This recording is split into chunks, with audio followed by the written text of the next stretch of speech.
This is one of my favorite places. The structure in the center is called a stupa, and that one is just outside of Kathmandu, Nepal.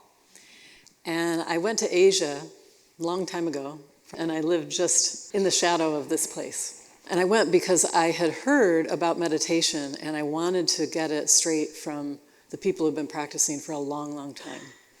And this was when the meditation masters of the 20th century had left Tibet and were in exile because of the Chinese communist invasion. And a lot of them were living in Kathmandu. And so I was super lucky. It was great timing to be able to study with those people who have been meditating for decades. What I realized was that you could feel it. You know, when people had put that much time and energy and focus into meditation practice, when you entered the room, you could feel that there was something different there. And so it was palpable. I spent a lot of time with this man. His name is Lama Kalsang, and he was like a brother to me. And I was his secretary at the monastery. He was the abbot. He had a bunch of monasteries and nunneries that he looked after, and I took care of the foreign visitors who came, and I took care of his English correspondence and a bunch of funny things. You know, it was very informal. I met him on my birthday one year when I was in Kathmandu, and I wanted to do something special. And so I walked from the city, out of the city, over the river, up the mountain to that place, which is on a very tall hill. And I met him on my birthday because I walked into the monastery, and he said, he said, come. And so he took me out to the balcony, and he gave me this big ceremonial vase thing that looked very precious. And he said, you watch this, he said, monkey's coming.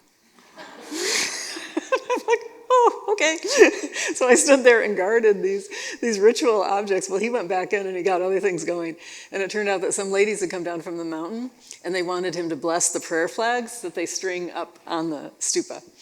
And so I hung out, you know, and I watched this whole process, and they didn't speak English. They were speaking some other dialect of Nepali. And then I kept kind of looking for that moment, like, am I imposing? Should I leave? You know, I was like, I go? And he's like, no, stay. So finally the ladies left. And then he said to me, he said, you type? I said, yeah. He said, oh. And he got out this very ancient typewriter and put it in front of me, and he said, you help me, okay? I said, yeah. And so we started a process where it went on for quite a long time, where I would end up walking from Kathmandu to this place every day, and I would go up the hill to the monastery. I would sit with him, and very often we would write letters, and every letter started the same. He would think deeply, and he would say, dear so-and-so, how are you? I hope you are well. And then it would go from there.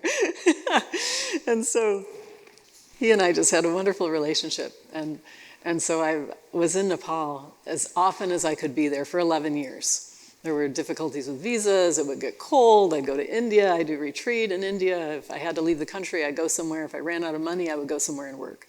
So I worked in Singapore, Thailand, Malaysia, Taiwan, all kinds of different places so that I could keep going back to Kathmandu. And then it got to be late 90s, and I suddenly felt like life was pushing me back to the US. And I really never thought I'd come back because I felt so at home there. So I came back, and when I came back, the only reason I could leave was because I thought I was going back in 3 months. And that didn't happen. And I lost touch with Lama Kalsang. And I felt terrible, but part of me was just so brokenhearted that I couldn't reach out until one day, 3 years ago, right around the time that we did the last flower lounge here, I was at home. I got a call at 3 in the morning. My phone was on silent, but I got a call. And it was a video call from Lama Kalsang. I quickly put on some clothes. And I answered it. And I said, Lama, how are you? He said, good. He said, but I'm getting old. He said, I'm in my 80s now. He said, when are you coming? So I said, oh, we're kind of busy right now doing these flower lounges. But I'll come. And so we finished doing the Flower Lounge tour. We had a big one in November in Phoenix. And almost as soon as it was over, it's like, ding, that light went on. I was like, oh my gosh, I have to go to Kathmandu. And so I started looking at flights and making plans. And then I told everybody, I said, I got to go. And they all said, we're going with you. And so a whole bunch of us went. It was such an epic journey. There's more on the blog, on the LOTUSWEI website, where you can see like all of the strange and funny things that we did. When we ended up in Kathmandu, I went to see Lama Kalsang, and I walked in. He laughed, and he said, wow, he said, you got old too. This is my before. We had wonderful 3 weeks with Lama Kalsang, and it was so rejuvenating for both of us, because he was actually quite sick. That's why he had called me, and thanks to the talent of our group here, he was doing so much better by the time that we left, to the point where I think he had called me because he thought he was going to die. As we were sitting there the last day, I said, are you going to be here when I come back?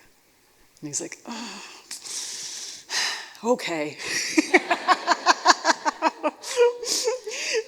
And in between that, we had requested of him a practice, because he had pretty much been moved to the sidelines. You know, he was such an important figure for decades in that monastery, and everyone coming up kind of knew the legends of Lama Kalsang. Like, there's some legend about him fighting a bear, and when I ask him about that, he's like, no. But no one was asking him for teachings anymore until we came. And so we asked him to tell us about Green Tara. He gave us the empowerment, and then he said, okay, he said, you all go down to the Marpa Gompa and do Green Tara with the nuns. And so I'm listening to him, and I'm saying, Marpa Gompa. So Gompa means monastery or nunnery. And Marpa, Mar means red in Tibetan. But it also has another meaning. It's the name of a very great teacher who lived right around the year 1000. And I said, Marpa Gompa?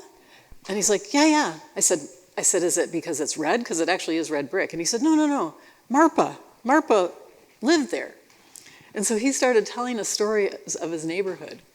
And those stories are the same stories that if you pick up books about the Tibetan tradition and you read about all the old kind of things that you think are fables, they're fairy tales, you know, that they're just wild stories that couldn't possibly be true, you find out they are true. And that's one of the things that I learned when I lived there. It's like all of the things that I thought couldn't possibly be true started happening. And so that magic is still alive. And that lineage is still alive. And for them, lineage is so important. Like, you learn from a living person who experienced something, and then they pass it down to another living person. And so that's part of what we're doing, is sharing the experiences that we've had, because not everybody has that opportunity. And yet we all have the innate nature to experience it.